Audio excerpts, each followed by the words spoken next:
Tim, you know all about this game. You've played in it, you've managed in it, and you've scored an absolute cracker in a North London derby. And it was a winner. Could you mention that, please? It was a winning goal. You scored a cracking winning goal. I remember this goal. It was a free kick from the left-hand side, and just whipped it past David Seaman. And I remember it now. The roar of the crowd. I mean, the noise when this hits the back of the net was just incredible. After the game, I went into the players' lounge, and my dad was in there, who's a huge Arsenal fan. And when I saw his face, I thought someone in the family had just died.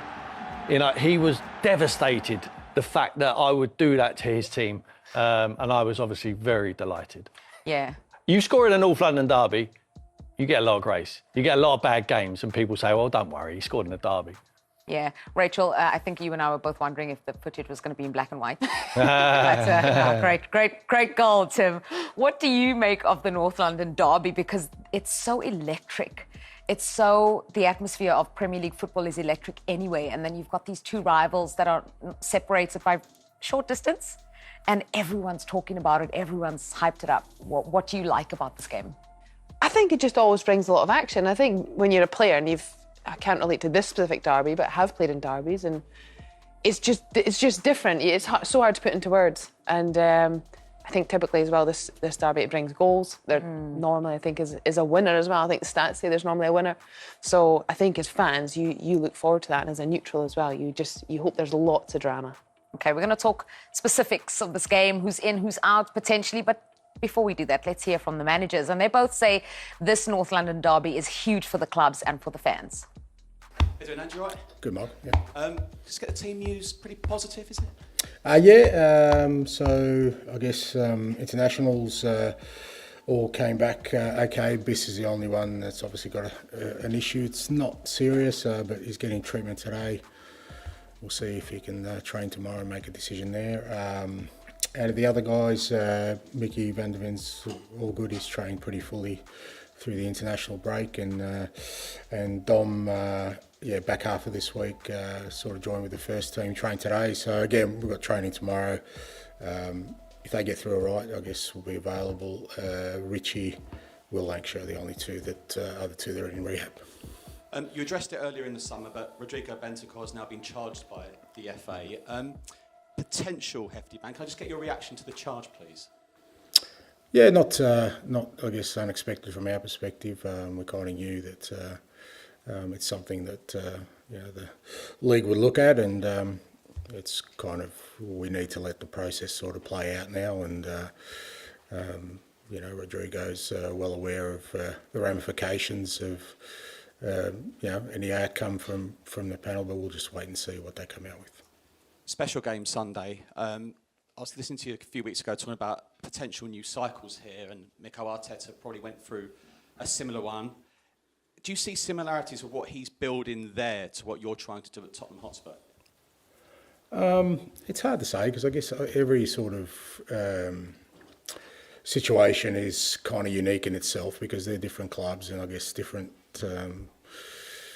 different environments. But I've said before, there's obviously a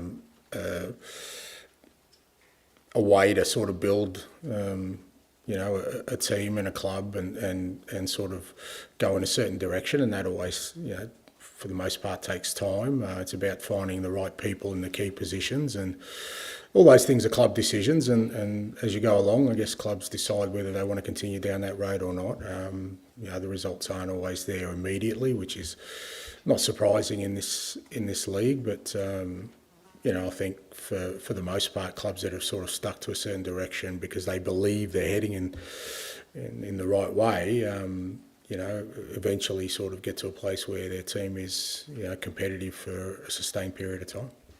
They're considered Manchester City's main title challengers, but I know you're ultra ambitious as well, and there's a lot of between the clubs, who finishes above who. Do you think this current squad you've got now is capable of challenging Arsenal this season?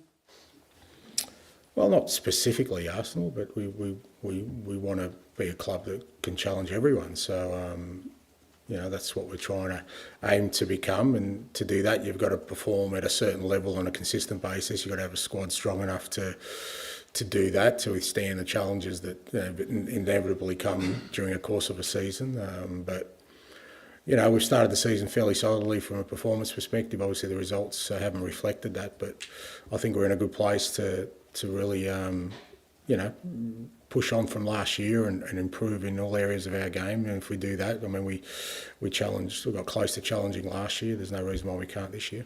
That's good. Thanks, mate. Hi, Ange. Hey. After what you've experienced in this huge fixture so far in your time here, how would you try and sum up the rivalry in North London?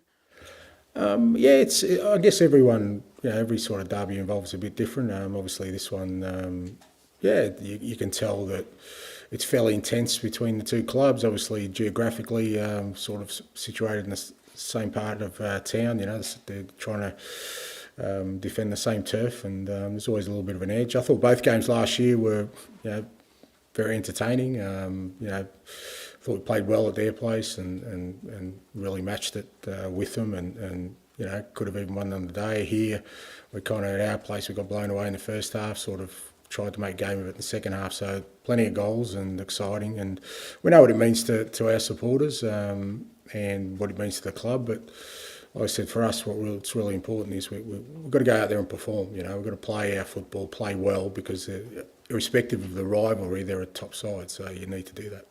What kind of impact could a win have on the rest of Tottenham's season? Look, hard to say. I've never felt like there's an easy way to success. I don't think one thing determines, you know, or can change a trajectory to a great effect, but it helps because it's not just a win in a big game, in a derby, but it's a win against one of the top sides. So, you know, that gives you, I guess, more belief and confidence, and potentially that could sort of, you know, inject some real momentum into our season. But you know, I've never been one to think that, you know, just a win on the weekend is enough for us to say that, you know, we're on the right course, and alternatively, if things don't go our way, that somehow we need to, you know, change course. Well, I'm really happy, really excitement. I think it shows the alignment between the club and myself and the coaching staff, that we are in this journey together, that we enjoy working together, that we have much higher ambitions, that we want to fulfill them. So that's the way that I look at it, and as I said, really pleased and grateful as well. I think it was this week, 13 years ago, you made your debut as a player at Arsenal. So in terms of off the pitch, still look the same though. You've aged very well. Yeah. But it's been a lucky 13 because I guess you wouldn't want to be anywhere else at the moment. No, I couldn't think about a better place to be, to develop my career as a player, to experience such an amazing football club, the people that I met, the experiences that I had, and now as a manager, that has been something far beyond and better than what I ever dreamed about, probably. We talked about lucky 13 there in terms of you've got a new deal, but unlucky 13, I guess, in terms of the news this week regarding Martin. What can you tell us about his injury? We need some more tests, so let's see what happens in the next day or so, this afternoon probably, and see what happens, what is the extent of the injury, and how quickly we can get him back. He's super positive about everything. We know Martin, he wants to be there every single day, but we have to wait and see. I know it's probably swelling, so it's impossible for you to give a proper prognosis, but having seen him, I'm sure you have seen him, is he hopeful that it might not be as bad as potentially you first thought? I leave that to the doctor, but yeah, his will, there's no question about that. He wants to be present in every game, and obviously a big game like this one, but we need to make sure that that we know first of all how good he can be or not. But just to clarify, I know we can't read too much into it because of the swelling, but you're not ruling him out at this stage? Players with 48 hours are always available, but let's see what happens. And obviously other injury concerns as well. How's Mourinho coming on? Better. It's a slow process because it's a bone and it takes a while to heal. He's progressing well. He's already doing some stuff. He's working extremely hard. We're using this time as well to make sure that he understands a lot of things that he has a lot of questions about. And when he's back, he's ready to go and impact the team. Before the next international break, potentially? Or?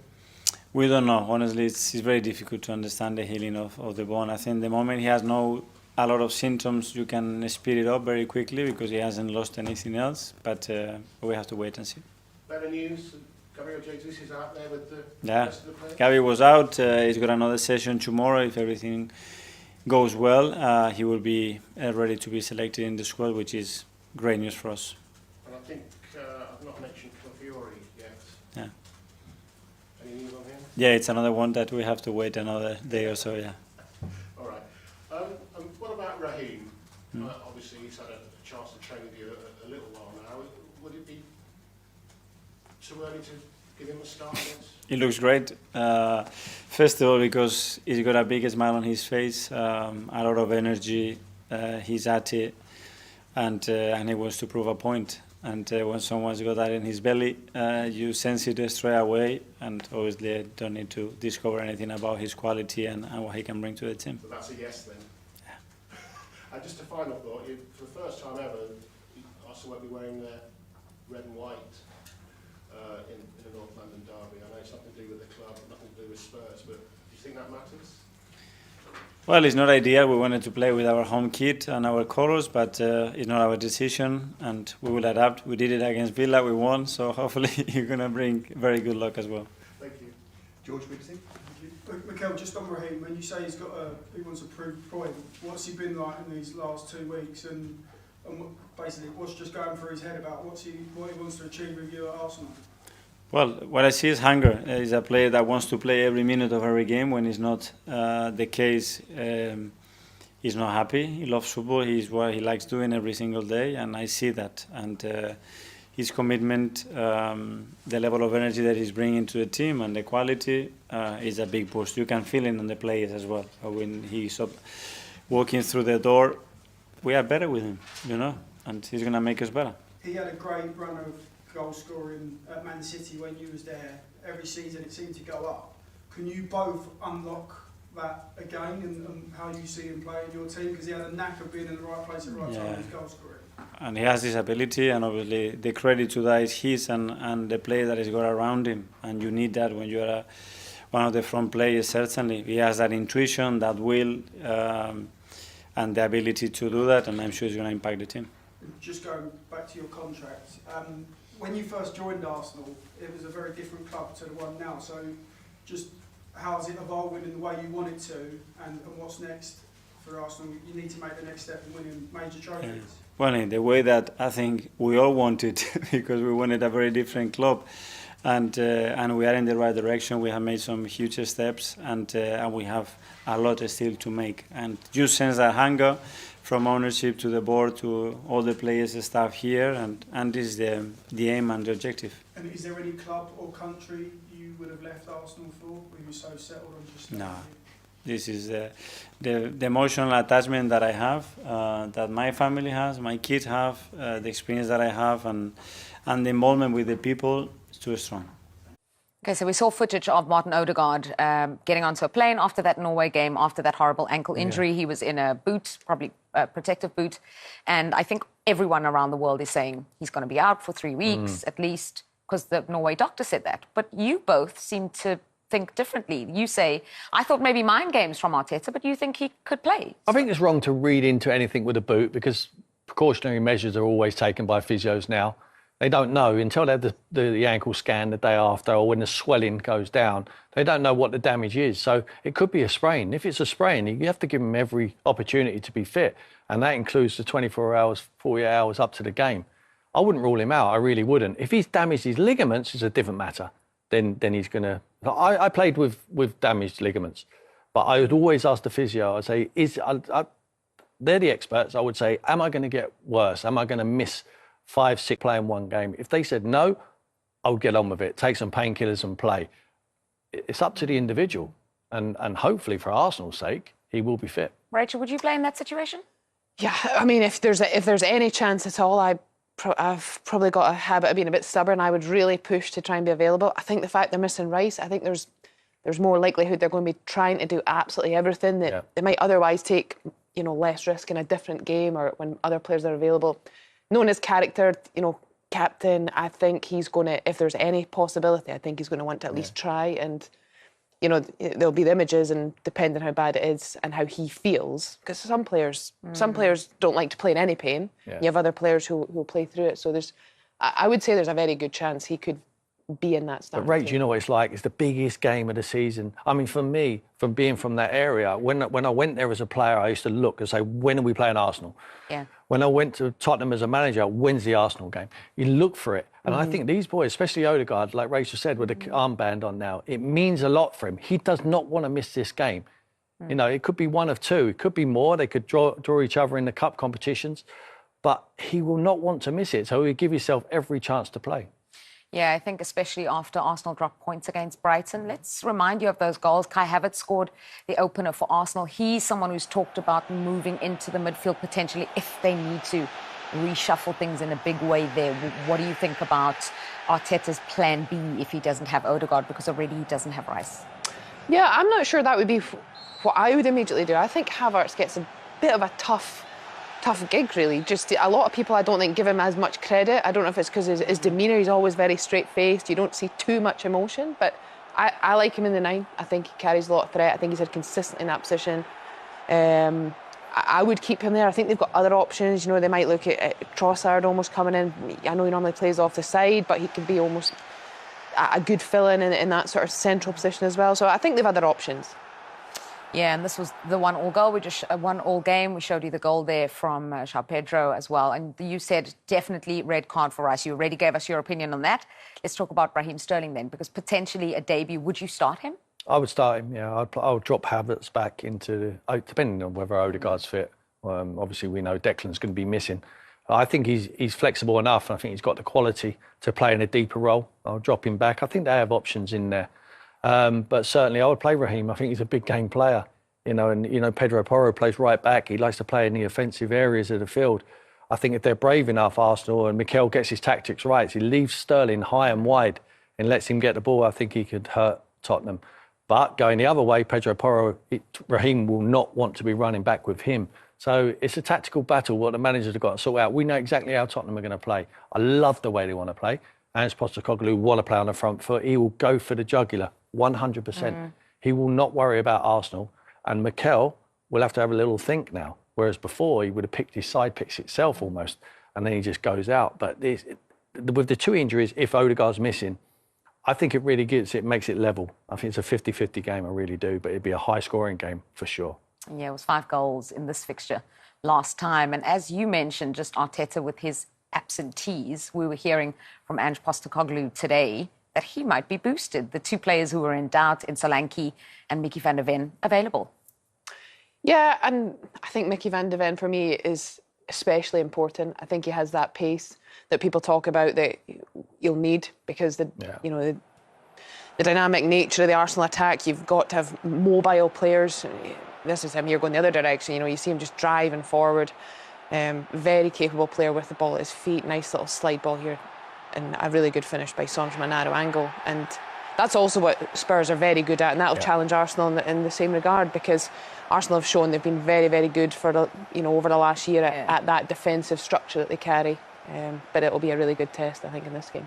Yeah, that was insane how he just went from one box to the other and then got an assist as well. Tottenham started the season, though, overall. Disappointing points-wise. Performance-wise, they've been there, but they need to start transferring that into the points and get climbing up. I think they won't panic. I think he's trying to bed in a few new players. They need their players fit all of the time, and I think Van der Ven is a top draw player for me. He needs to be fit. Dominic Solanke looks like he might be back and ready to go. He needs a goal as well to get some confidence going and start his career off at Tottenham. Performance-wise, I wouldn't be alarmed. I think they just need to pick up a few more points, but they know that. Do you go and sing all the horrible, some of the most vile songs I've heard and funniest songs I've heard were at derbies? Do you go? Do you sing them? I'm going this weekend. Yeah, I'm working for. Will you sing? Will I sing? Yeah. No, I won't be singing. No, I'll be sitting there. I'll be sitting on my hands. There's going to be a sneaky camera on you. Because where we sit, where we actually sit with the Premier League is just behind the away dugout. Bench, yeah. So Mikel is where you are there. Yeah. So I can't be saying too much, and I can't be cheering when Tottenham score, unfortunately. On the inside? Yeah. Okay. Yeah. We need a Sherwood cam on Sunday. Who do I speak to about that? Sherwood Cam. And we need you mic'd up as well. I'm not sure they're wasting time with that one. Okay, that is the Yeah, it was a tough one to take, that one. I know. Is it a good point, or is it 2 points dropped, or what? No. It's got to be 2 points dropped simply because you're at home and they know that you can't drop points at home when you're going for what Arsenal are trying to achieve at the end of the season. So, you know, when you look at the way that they drop the points, obviously it's massively disappointing, but we can't get past the fact it's 3 games and you're going to have to make that up somewhere along the line. But it was disappointing. But teams will drop points across the course of the season. I know they don't drop many points now. If you want to go and win the title, it's tougher than it ever has been. But you know, is it the worst thing in the world? No, because they didn't lose. But like I say, the most disappointing thing is probably the manner in which they lost and you know, obviously Declan being sent off. It gave Brighton the impetus and they made some very good substitutions. João Pedro, like we've been talking, is very, very dangerous. And in the end, I think that you have to really be happy that you got that point in the way that they were finishing the game. Do you want to talk about the decision and get it out the way? What decision? I didn't see any. Well, the decision, what decision? Do you think Declan Rice was correctly booked twice I think for these incidents? That, like they're saying, like you see the ball's moving now, right? So the ball's moving. So we're talking about letter of the law and we're talking about consistency. I was talking about Darren. So if we are going for the letter of the law, we are going for consistency, then that's not ready to be taken because it's still moving. So then they should have had a look at that and said, well, OK, well, the ball was moving, so you can't restart play because the ball... But then I heard this only 24 hours. I'm hearing ex-referees come out and saying, OK, that was interesting because nobody mentioned that fact. And that is letter of the law. If the ball's moving, then you can't take the restart. So those things should be taken into consideration. We've got referees upstairs who know these rules. I didn't know it. You know what I mean? I didn't know it, but they know it. So they should have said, hang on a minute, the ball was moving, so he wouldn't be able to take the restart anyway. So when you go into it that deeply, like I obviously have over the weekend, you know, and you think to yourself, OK, probably let down by consistency again. It does feel harsh, that second yellow, doesn't it? Oh, it's incredibly harsh. I don't want to see games of football decided by that. That was a really good game of football. And if Arsenal would have had 11 players, they would have won, more than likely. So I think the 60, 70,000 that come in, they want to watch football. They don't want to watch a technicality of maybe a little kicker. I know maybe the way the law's written... That was a first yellow. I mean, obviously there's a spotlight on it because it was a second and he got sent off. But even if that was a first yellow, we'd still be at least acknowledging it today because it just feels strange. Premier League games shouldn't be decided by that. It should be decided by these brilliant players that we have. And I know the way the law's written, it probably is deemed a yellow. But it comes back to football players, feel. The ref's got to have a bit of feel in that moment. You know, it's a really good game. Yeah, OK, it's a bit emotional and he moves the ball. Right, he makes a great point. The ball's moving, so you can't take it. So in that sense, I think it's crazy harsh. Declan, you know, he's close, ball's moving, just a little move. That's not a yellow card. You could see as well that Veltman... Yeah, this happened. You know who used to do this to me a lot? Francis Bernardi at Southampton. You know, because when you get the free kick, you go in front of it, Kel, and then you start walking away, because obviously they can't book you for trying to go and get 10 yards. So you go and you try to walk away, but then they kick it against you, and then you get booked. Yeah. They've got to see these things now. They've got to see. But you also would have been the player who's standing opposite Declan Rice going, well, lash for the law. So. Well, Danny Webber was saying, it's a yellow. Yeah, you see it. I mean, you know, there's nothing I can do there. That face that says, come on, it's a yellow. But Declan done what all of us do when, especially that stage of the game, you know what I mean? You're that far up in the pitch, up in the other end of the pitch. You're just going to delay it and just start jogging probably. And, you know, people say, well, Declan shouldn't have done that. You know, he's probably gets away with it on week in, week out. Obviously, they're going to clamp down on it this season. So I'll be looking out for it. Yeah, well, definitely people will be plenty of yellow cards flying around for that. It's hard to say that's deliberate, isn't it? It is, but I'm in a minority today because I'm going to back up the referee. Well, do you know what? If there's a question mark around it, then it can't be overturned. Yes. No, I just think that Declan's had a bad day. He's a fantastic player, but the first tackle, he's not going to win the ball, and he goes launching in and he gets the yellow card. He knows he's on the yellow card, and then he puts himself in a position to get carded again. Now, again, the PGMOL, they give us all the rules before the season begins, and they tell us what the threshold's going to be. And they tell us Law 12 means if you do, sorry about being a bit of a geek on this but if you do attempt to delay the restart by kicking the ball away, and they're very specific about it as well in the laws, then you're going to get cautioned. So he knows the rules, the players know the rules, we know the rules, and... But what about the João Pedro one? Exactly. Mikel made a great point. I was about to go back to that one. There are Arsenal fans online who have made, across this weekend alone, a list of players across the Premier League who have not been penalised for exactly that kind of thing. I mean, I was kicked it out of the stadium, João Pedro. Absolutely. It was absolutely ridiculous in the same game. So in the other matches going to be stood down for the next round of Premier League matches, and then we've got to have enough referees to... I mean, I think that there are two separate issues, which is, one, did Rice put himself in a position to be sent off? Yes, he did. Yeah. Is there a problem with consistency? Yes, there is. And I think definitely that has to be... field, right? We've got to have... Yeah. Let's let the players decide matches, unless it's really obvious. And I don't think that was... Just felt a bit great, didn't it? Yes, but I think you're both right. I think that's his 245th match, his first sending off, right? But he's experienced enough not to put himself in a position like that. Yeah, he'll be kicking himself more than anyone. Yeah, and I think he has to take a little bit of responsibility. Yes, he does. But then we've got to stop talking about everything being to the letter of the law, because that wasn't to the letter of the law. No, I do agree with that, and I think that all I'm saying is you do not put yourself in a position to be sent off. Because if you look at that footage, as the referee's taking out the card, he shrugs and he's saying, you know, what can I do? And you see him, watch him coming in, you see him shrug and you see him do that movement with his right leg, not that movement, the one afterwards, where he basically says, what can I do? Look.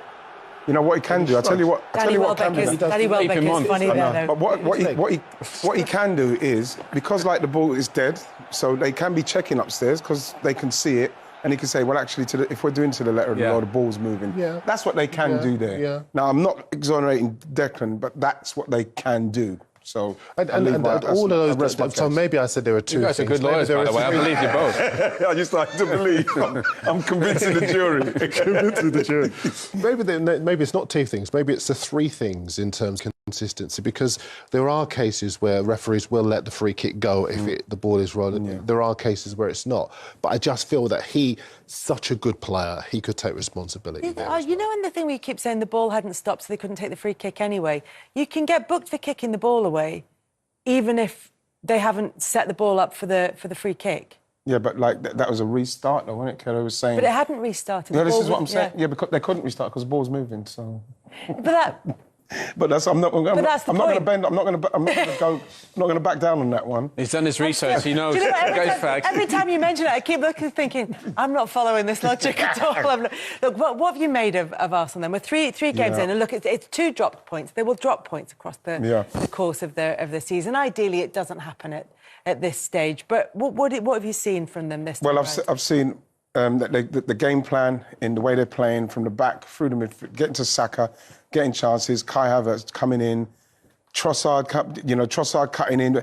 Everything's working how they want it to work, and it's been fantastic up to that point. I think that my mindset going into it is one of a lot of confidence with the teams that we've got coming up.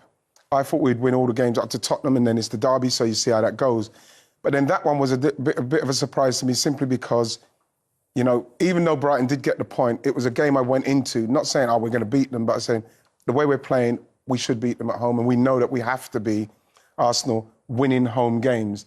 So, it was I got very nervous towards the end because I was thinking, oh my gosh, I think we might lose this game, the way they were finishing it. So that's why I was happy with the point. But in the main, Kels, I am happy with it. But we know that, what Manchester City are capable of doing, and they've already started the season brilliantly. You cannot see them losing at the moment. So any points dropped is going to be a little bit of a nightmare. I would say, though, that could be a valuable point by the end of the season. Yeah. Brighton look a better side than people get them credit for. And also, Haaland in the last few seasons, he always seems to miss at least a month, 6 weeks or so. He did but that's miss because 2 months has he had a summer like he's had this time with a lot of reps? And he did say it's the first season he started pain-free and feeling really good. I'm just trying to clutch at straws. Yeah. Well, it's only because I know we're going to talk about Haaland in a bit. But you know what? I think if you look at Arsenal, Timber looks really good. Yeah. Chalafoy came on, he looked good. Yeah. And I think Raheem's going to be a good option for them as well. So as good as Arsenal were last year, I actually think they might even be better this year. Yeah. Hopefully they can just stay fit. I think if they stay fit... Yeah. Especially certain players. We was very fortunate with some of our main players last season not getting injured. Odegaard, Saliba, you know what I mean? And like Saka, Gabby Margaret, all those kind of players that we needed. Declan not getting injured was a massive bonus. Well, hopefully that can happen again. Sterling is going to be the key one because obviously Saka, they play him so often. Yeah. And if Sterling can come in and play on that right-hand side, you've got no dip in quality. In fact, you've got an upgrade in quality because he's won 4 Premier League titles. So he brings match-winning experience and the ability to score goals. He's versatile. There's so much about him that is an upgrade in many ways to Saka, but it makes you a lot stronger in the final third. Raheem Sterling didn't come quite out of nowhere. It was certainly a surprise when he'd been linked with Manchester United, and then, ta-da, on deadline day, off he's going to Arsenal. It made sense. I remember it does make sense. It makes a lot of sense, and especially knowing Mikel, knowing how Mikel plays, the way it worked out in the end. Once I heard that Reece Nelson is going to go to Fulham, or he was going to be Ipswich or Fulham, once I heard that was done, I said, then I think Raheem is coming. It's going to be done, and I think when you're looking at his age, his capabilities, the manager he's worked with before, the state of play, he'll know everything in respects of being a rotated player. You know, we had that at City. So if he comes in, and yes, if it is, I don't think it will be. I think it'll probably be the left side more than anything else. Yeah. I don't know. Hopefully Martinelli will get his form going, but I think that you can even play him in a false 9. Yeah, yeah. You know, so you're talking about somebody with his experience. With the way this deal's gone, it's absolutely perfect for Arsenal and Raheem Sterling. Is it perfect for Raheem Sterling as well, do you think, Darren? Because he sort of lost his way again at Chelsea, clearly, with the sort of falling out with the manager and the statement that may or may not have been put out by his representatives. What do you think? I think it's a perfect move for him. And I look at the progress of Kai Havertz, who's now scored 18 goals in the last 21 games.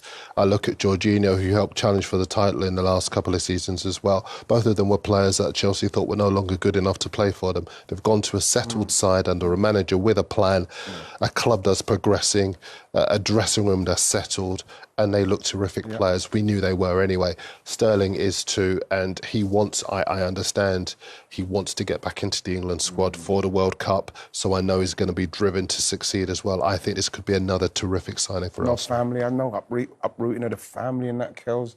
Everything's just worked perfect for him. His first game he qualifies for is against Tottenham. He could score in that game, you know, become an instant hero. It's all panning out well for You've got Raheem. the whole future. As soon as he signed, I had all his whole plan. I'm delighted with it. Did you text him as soon as he did it? Absolutely. I knew you would have done. Because honestly, I'm not even just saying it. You know, sometimes you see a player in the shirt, you can instantly say, that shirt suits him. Yeah. It does. Thank you. Some moves feel right. And this one, I don't know why. The other one from this, just as an aside, and we are going to go to break in a second. Trevor Chalobah going to Crystal Palace. It just feels right. He looks right in the shirt, and it's got a nice feel about it. Anyway, like you said, 2 points dropped against Brighton, which may come the end of the season not be the worst thing, because Brighton look like they've started well, and they look like they're going to improve, and there's going to be more to come from them.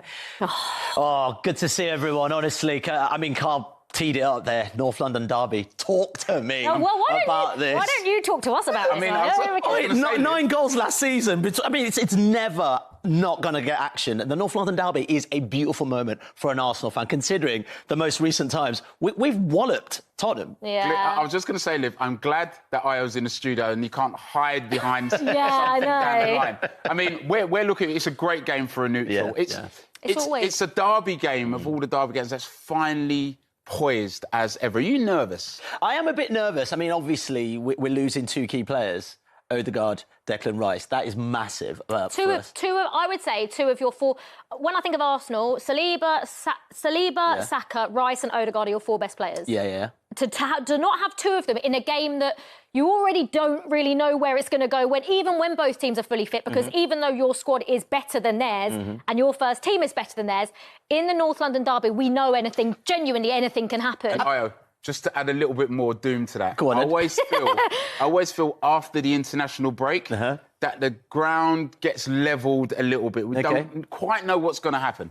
Yeah, but look, let's face it, man. If Arsenal want a gun, excuse the pun, forward this season and prove that actually this squad is able to cope with all different situations, Jorginho and Partey in the middle have to do the job. Also, I mean, let's not forget the attacking prowess. Trossard, Saka, Havertz still there. Raheem Sterling. I know we had a chat about Raheem Sterling before. I think he could be the extra little bit of spice that Arsenal need this season. On a personal note, I just think if we can get 4 or 5 key goals out of Raheem Sterling this season, in a match like that, that's when you bring a player like that on and maybe does that little sneaky thing around the back of the post, little tap in. That's all I ask for. I mean, Raheem, do the thing. Yeah, you're going to need him to play like he did for Manchester City and play a similar role to what he did for Manchester City. But Arteta knows him really well. Yeah. Come on. I'm intrigued about that. I'm intrigued. I think Arsenal fans have gone too far one way and Chelsea fans are going too far the other. Yeah. I think he's probably going to be somewhere in the middle. Maybe not as good as you expect, but not as bad as Chelsea fans expect. Yeah, you know what I mean? I know what you mean. I know what you mean. An extra 5 goals in big games could be the time. I don't know. Can Arsenal afford to lose this game already? No, I just don't think if Arsenal are genuinely thinking of being title contenders, these are the kind of games that Arsenal have to win without a shadow of a doubt. Psychologically, you'd never want to lose a North London derby. I think there's too much football to still play this season to say that it's going to have too much of a detrimental effect. Some good news for Arsenal fans, and maybe no surprise. Let us know, go on. The timing of this is really interesting It's for me, though. But Mikel and Arteta signing a... Mikel and Arteta? Yeah. Two people. Has he got a mate called Arteta as well? And then they said Mikel Antonio. Mikel Arteta signing a 2-year extension to his deal. Yeah, no, that's massive for Arsenal fans. And I think the timing of it just before the North London derby is absolutely perfect. You know, good vibes and all that kind of stuff. But if you think of the journey that he's been on with Arsenal, if you think of players that aren't there anymore, Ozil, Aubameyang, all that kind of stuff, that squad he inherited, to where Arsenal are at right now, the last 2 seasons really going toe-to-toe with Manchester City. I mean, this is fantastic news for Gunners, and I know we're all happy. Yeah, you should be happy. But I do think that we're getting into territory now where Arsenal have to win something. I think so. I think also this is a really selling season. I think you're spot on there, Liv. He has to do something, whether it's an FA Cup, whether it's a Carabao Cup, or something to show that, you know what, he's making progress. Let's not forget he's already won an FA Cup, but it was kind of like... That doesn't count. He came in for the final. I mean, let me just say this. If Arsenal had a player like Thierry Henry, it would be making this game a little bit easier, right? Yes. And talking of North London derby, if we are talking about iconic goals in the North London derby... Mikel Arteta facing North London derby without 5 Arsenal stars against Tottenham. Arsenal will be without several key players for the North London derby at the Tottenham Hotspur Stadium, including captain Martin Odegaard, who is a major doubt after suffering an ankle injury during an international match for Norway. Odegaard limped off during Norway's game against Austria on Monday, and Mikel Arteta admitted on Friday that further tests are needed to assess the severity of the 25-year-old's injury before Sunday's crucial derby. "We need a few more tests. We'll see what happens over the next day or so," Arteta said. "Probably this afternoon. We'll evaluate the extent of the injury and how quickly we can get him back." Martin is incredibly positive about everything. He wants to be here every day, but we need to wait and see. Losing Odegaard would be a significant blow for Arsenal, especially as Declan Rice is also unavailable for the clash against Tottenham. The England international received a red card in the match against Brighton before the international break, after picking up a second yellow card for delaying a free kick. He will serve a 1-match suspension, making him unavailable for the derby but eligible for next week's game against Manchester City. Adding to Arsenal's midfield woes, Mikel Merino is another absentee for the North London derby. The former Real Sociedad player is recovering from a shoulder injury sustained in his first training session with the Gunners. Arteta confirmed on August 30th that Merino would be out for a few weeks, though reports suggest he may not return until October. There is better news regarding Gabriel Jesus, who has missed Arsenal's last 2 games with a groin injury. Gabby trained, Arteta confirmed. He has another session tomorrow, and if all goes well, he'll be ready to be selected for the squad, which is fantastic news for us. Riccardo Calafiori, despite leaving the Italy camp early due to a minor issue, is also expected to be fit. He's another one we need to monitor for a day or two, Arteta added. Meanwhile, Takahiro Tomiyasu, knee, and Kieran Tierney, hamstring, are still sidelined, though both have made progress during the international break. Taking all of this into account, Arteta is guaranteed to be without 5 key players for the showdown with Tottenham. According to Arsenal's official site, Arteta will have 17 fit senior players available for selection against Tottenham. This doesn't include Ethan Nwaneri, who has been named in all 3 matchday squads this season and could even be considered as a potential replacement for Odegaard. Premier League rules allow teams to name a 20-man squad, meaning a few academy stars will need to step up. Miles Lewis-Skelly has impressed in training and could get another call-up to the senior squad, while Sullieddine Oladmhand, who was on the bench against Brighton, could also be included in the matchday squad. Possible Arsenal 11 versus Tottenham: Raya, Neto, White, Timber, Saliba, Gabriel, Kiwior, Calafiori, Zinchenko, Partey, Lewis-Skelly, Jorginho, Nwaneri, Oladmhand, Havertz, Saka, Martinelli, Trossard, Sterling, Jesus. Unavailable experienced players for Tottenham clash: Odegaard, ankle injury; Rice, suspended; Tomiyasu, knee injury; Tierney, hamstring injury; Marino, shoulder injury.